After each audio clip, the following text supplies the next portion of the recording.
bedrooms being measured as to whether or not they're a box room or something else, not really a bedroom. There's one woman who has epilepsy, and she doesn't have fits, every week all the time. But when she does have a fit, her daughter comes to stay with her in her spare bedroom till she gets kind of back on her feet and sorted again. And she said, I suppose I'll have to find a one-bedroom flat to be moved into. But if I do, my daughter will not be able to come and stay with me when I have an epileptic fit, her daughter who lives outside of London, and therefore I'll have to have help from social services.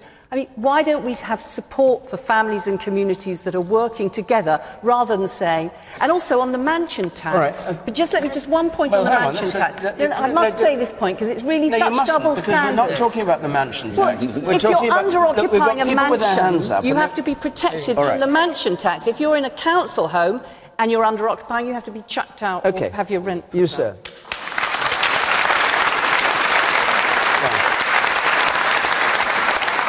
Yes.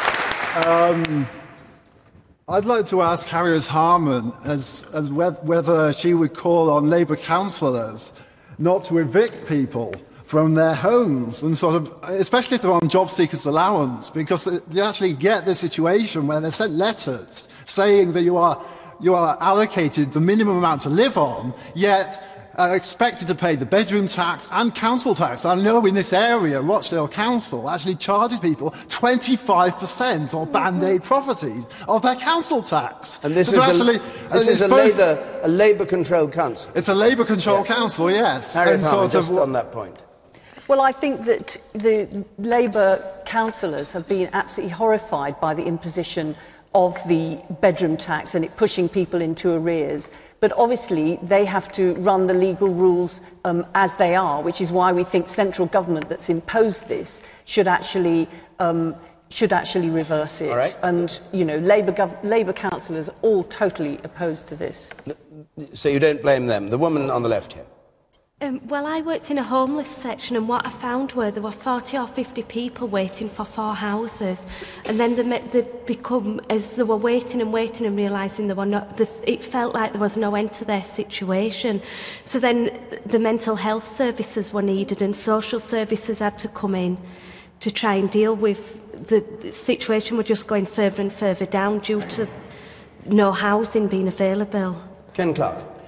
Well, the obvious first way to tackle housing shortage, which we certainly have, is to build more houses. So I won't go into a government's busting every gut to try and get house building up from the collapse that house building that's occurred in this country in the recession we inherited. It is obviously more tricky when you start dealing with over-occupied houses. But, I mean, the moment it gets more difficult, there's no point in retreating. There are lots and lots of people who cannot get accommodation for themselves and their families. And it's all the harrowing marginal cases that are cited. Somebody who's just sitting in a property that is really far too big for their needs, but says they sometimes want to put their relatives up, should not be paid more by way of housing benefit than somebody who's living in something of the right size. That is what we did. Even the example that Harriet gave about somebody, their daughter sometimes visited, so that's what the empty room was for. Well, it's very nice. But should the taxpayer pay you extra money for that empty room when someone's waiting for bigger accommodation? She added the epileptic attacks to make it appealing.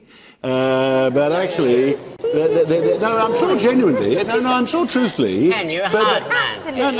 I'm not a hard man. It's very nice to have spare rooms, but it was always an anomaly, actually, when you're reforming welfare, you look at it and you ask yourself, logically, why do we pay people more housing benefit if they've got empty spare rooms that they don't actually need? Why do those people get more benefit than somebody who's living? Housing benefit goes directly to private landlords, and if we want to reduce spending on housing benefit, then we need to be instituting rent controls right now to stop money going into. I'm sorry, this is ridiculous. I must be doing well. You're trying to get me off the point. That's being changed as well, paying direct to landlords. The fact is, the rules were you got extra money if you had rooms that you didn't really need. And that's been changed. Now, what happens is the Labour Party always oppose any reductions in welfare. Of course, they don't promise to reverse them all, because they know perfectly well they haven't the first idea how they pay for them if they were lump of the responsibility. The Liberals are persuadable, they're in the centre ground. They are persuadable to join us, but once they get near the Liberal conference, they start going wobbly again, and they decide they might want to spend the money again. No, in all fairness, if you're reforming, you and I are marvellous coalition partners on 90% of the time, Shirley, but this is 10% of the time. A Liberal conference has a bad effect on me, makes me go wobbly. It is logical what we're doing. We shouldn't have had extra payments for spare bedrooms, that we don't apply it to pensioners, we don't apply it to people where there's a medical reason for it, but there are a lot of people out there who can't get a house, they're on the waiting list, they've got kids, and they can't get somewhere that's big enough for them, and there are people sitting in big accommodation being paid extra benefit for having the empty room. Thank you.